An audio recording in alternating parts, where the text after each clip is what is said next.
नगर के जंगल में टुनटुनी चिड़िया अपने पति कालू कौवे के साथ रहती थी। कालू कौवे किसान था, वो टमाटर की खेती करता था। एक दिन टुनटुनी अपने पति के लिए भोजन लेकर खेत पर आई।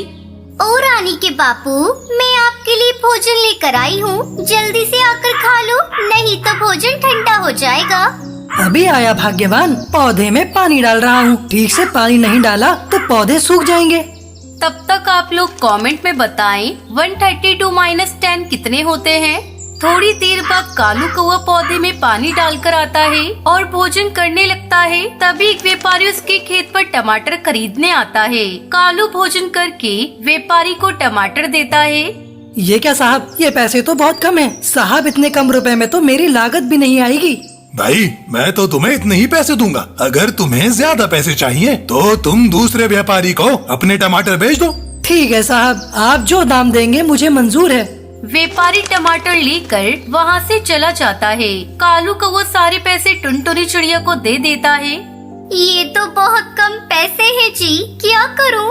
टुनटुनी, कुछ समझ में नहीं आता। इतनी मेहनत करके टमाटर उगाता हूँ पर मन मुताबिक दाम ही नहीं मिलता।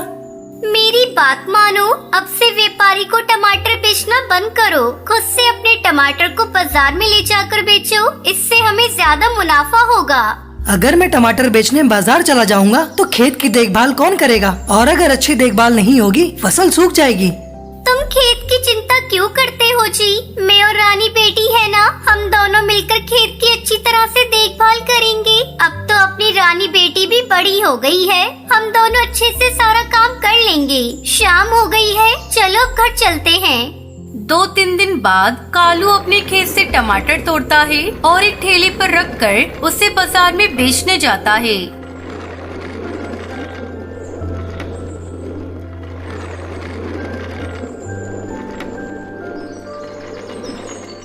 ए, टमाटर ले लो, टमाटर, ताजे ताजे टमाटर, लाल लाल टमाटर ले लो। भैया, एक टमाटर कितने का दे रहे हो? दीदी, बाजार भाव दूंगा, 5 रुपए की एक टमाटर है। अरे, ये टमाटर तो बहुत ही सस्ती दे रहा है, लेकिन बाजार में तो एक टमाटर 10 रुपए का मिल रहा है। ऐसा करती हूँ, मैं इसी से 2-4 टमाटर खरीद लेती हूँ। भैया, मुझे 4 टमाटर दे दो और ये लो 20 रुपए।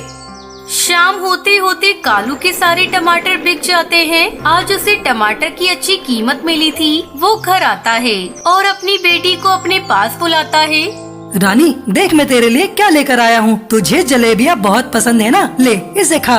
लगता है आज अच्छी बिक्री हुई है टमाटर की। इस तरह समय गुजरने लगता है और कालू की टमाटर की डिमांड बढ़ने लगती है। माँ, पापा से कहो ना, अपनी टमाटर की पैदावार बढ़ाने के लिए बाजार से ऑर्गेनिक खाद खरीद कर लाएं। इससे हमारी फसल ज्यादा होगी और हमें मुनाफा भी ज्यादा होगा। टुनटुनी चिड़िया ये बात कालू कौवे को बताती है। अगले दिन कालू कौवा बाजार से एक दवा खरीद कर लाता है। ये लो रानी की माँ, इसे पानी में मिलाकर पौधों में डाल देना, लेकिन याद रखना बस 2 चम्मच ही डालना। अगर ज्यादा डाला तो सारे पौधे नष्ट हो जाएंगे। टुनटुनी चिड़िया पानी में दवा को मिलाकर टमाटर के सभी पौधों में डाल देती है। अगले दिन कालू कौवा देखता है कि टमाटर काफी बड़े और लाल हो गए थे। वो जल्दी जल्दी सारे टमाटर तोड़कर उन्हें बाजार में बेच देता है। अब कालू कौवा टमाटर का एक बड़ा व्यापारी बन गया था। वो बड़ी बड़ी गाड़ियों में भरकर अपने खेतों की टमाटर शहर की मंडी में पहुंचाने लगा। इस तरह कालू कौवा टुनटुनी चिड़िया टमाटर की फसल बेचकर खुशी खुशी रहने लगते हैं। माँ जी, कुछ तो बोलिए। माँ जी, आप इतनी जल्दी हमें छोड़कर नहीं जा सकती।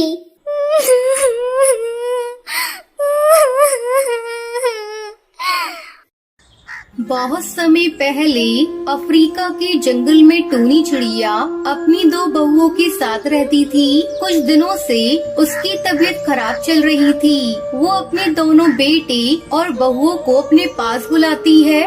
मेरे बच्चों, मुझे लगता है अब मैं ज्यादा दिनों तक जिंदा नहीं रह पाऊंगी। मैं चाहती हूँ अपने जीते जी सारी जमीन जायदाद तुम दोनों में बराबर बराबर बांट दूँ। अरे माँ जी, आप अपने मुँह से ये क्या अपशगुनी बातें बोल रही हैं? मरे आपके दुश्मन, आप जल्दी ठीक हो जाएंगी। नहीं टुनटुनी बहू, मेरा बुलावा ऊपर वाले के यहाँ से आ गया है। अपने जीते जी बंटवारा